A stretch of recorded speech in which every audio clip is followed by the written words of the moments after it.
Direct tax board की तरफ से छापामार कार्रवाइयां हुई हैं और छापामार कार्रवाइयां जब हुई तो बड़ी चीजों का खुलासा भी हुआ है। बड़ी खबर जी हाँ, श्रीनगर से बड़ी खबर कि कल जिस तरह से इनकम टैक्स डिपार्टमेंट की जानिब से शहर श्रीनगर के अंदर 2 कॉम्प्लेक्सों के अंदर छापामार कार्रवाई अमल में लाई गई। इनकम टैक्स डिपार्टमेंट के एहलकारों के साथ साथ सीआरपीएफ एहलकार भी इस कार्रवाई में मौजूद थे, जहां शहर श्रीनगर के अंदर जो है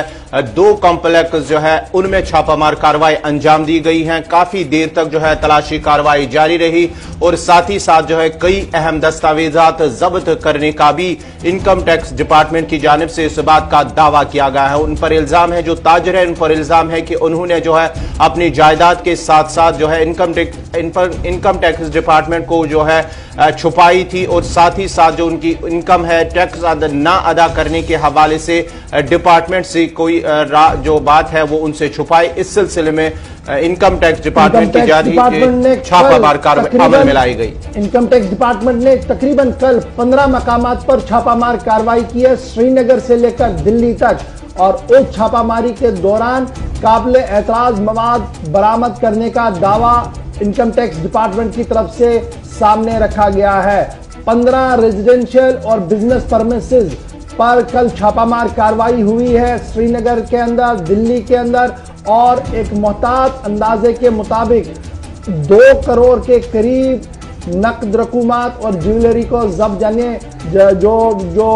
वहां पर कार्रवाई की गई है उसमें ये जब्त किया गया है। और कल जब हम ये कार्रवाई हुई थी, आज जो बयान सामने रखे जा रहे हैं मुख्तलिफ इदारों की तरफ से, इसमें कहा गया है कि जो कंस्ट्रक्शन हुई है वो रोशनी स्कीम के तहत हुई है, एक इन कॉम्प्लेक्सों की, और दूसरा जो इन्वेस्टमेंट है, ट्रांजैक्शन है 105 करोड़ रुपए का, उस हवाले से कई कुछ सवालात है। और यही वजह है कि कल छापामार कार्रवाई जो है वो central board of direct taxes की तरफ से की गई है और सर्च 15 मकामात पर हुई है, 14 मकामात श्रीनगर के अंदर, एक दिल्ली के अंदर। और जब ये छापामार कार्रवाई हुई उसके बाद ये कहा गया है कि बहुत सारे केस जो कागजात सामने हाथ में लगे हैं, बहुत सारी कंस्ट्रक्शंस के अंदर बैंक का लोन लिया गया है, लेकिन बाद में उन अकाउंट्स को एनपीए करार दिया गया है, नॉन परफॉर्मिंग एसेट्स करार दिया गया है। बड़ा सवाल यह है कि हजारों करोड़ रुपए का कारोबार करने वाले के बैंक अकाउंट एनपीए कैसे होते हैं। और साथ साथ कल ही इस छापामार कार्रवाई के दौरान यह बात भी सामने आई है कि ये मज़कूरा लोग जो थे ये एक निजी स्कूल भी चलाते थे ट्रस्ट के नाम पर, लेकिन वो ट्रस्ट इनकम टैक्स डिपार्टमेंट के अंदर रजिस्टर्ड नहीं था। एक ट्रस्ट के जरिए से स्कूल चलाया जा रहा है, लेकिन वो ट्रस्ट के जो है वो इनकम टैक्स महकमे के अंदर रजिस्टर्ड नहीं है, अंडर रजिस्ट्रेशन एक्ट 1961। और कल इस बात की खुद जानकारी एक ट्रस्टी ने दी है इनकम टैक्स डिपार्टमेंट के लोगों को। मजीद क्या कुछ है ये और कितनी हलचल श्रीनगर के अंदर है, सईद तजम्मुल हमारे साथ इस वक्त ज्वाइन कर चुके हैं। सईद तजम्मुल, फटाफट से, खबर तो कल की है लेकिन असर आज भी ताजरों पर देखा जा रहा है। किस तरीके से ताजर अंजुमने कल की कार्रवाई को देख रहे हैं और क्या कुछ मजीद तफसीलात आपके पास? साहब, बहुत कठिन मरहला जब जम्मू कश्मीर में एक ही शख्स के पास एक स्कूल, करोड़ों रुपया, ज्वेलरी, जायदाद और उसके बाद रोशनी एक्ट के साये में उन्होंने काफी अराजी जो है उसको रेगुलराइज किया था। एक बड़ी कामयाबी एक इंडिविजुअल के लिए, लेकिन इज्तिमाई तौर पर जम्मू कश्मीर में और कुल मिलाकर आम लोगों के लिए एक बड़ा नुकसान जम्मू कश्मीर इनकम टैक्स ने करार दिया। जम्मू कश्मीर इनकम टैक्स के खुसूसी बोर्ड ने कल छापामारी के दौरान कई अहम इलेक्ट्रॉनिक डिवाइसेस, दस्तावेजात, कागजात अपने पास महफूज रखे हुए हैं, जिससे साफ तौर पर जाहिर हो रहा है कि जम्मू कश्मीर में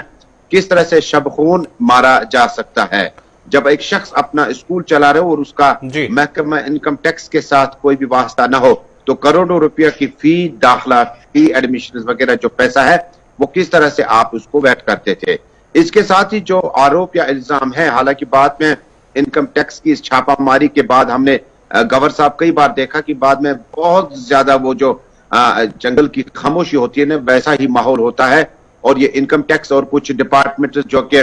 मुतलका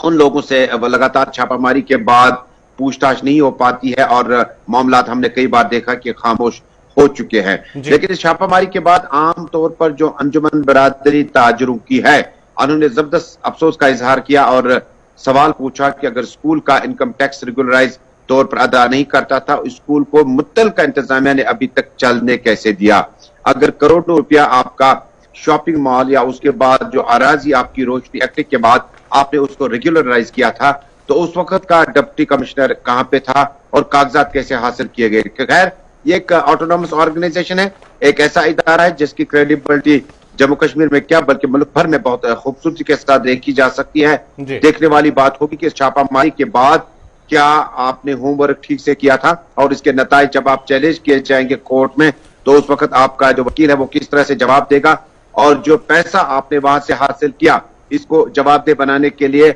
जो मालिकान है वो किस तरह से अपने अल्फाजों का इस्तेमाल करते हैं। कुल मिलाकर 15 लोकेशन, जिसमें दिल्ली में 1 और 14 जम्मू कश्मीर में, और श्रीनगर में ये छापामारी का सिलसिला रवां हफ्ते भी जारी रह सकता है, जिसमें कई बिजनेसमैन जो कि कारोबार उनका साउथ एशिया या मिडिल ईस्ट में है या जम्मू कश्मीर में इनकम टैक्स के दायरे में लगातार भागते रहे, बचते रहे, उनके खिलाफ इस तरह की कानूनी कार्रवाई लगातार जारी रह सकती है। बहुत शुक्रिया सईद तजमुल हमारे साथ ज्वाइन करने के लिए। फटाफट से वक्त हो गया कि कुछ और बड़ी खबरें आपको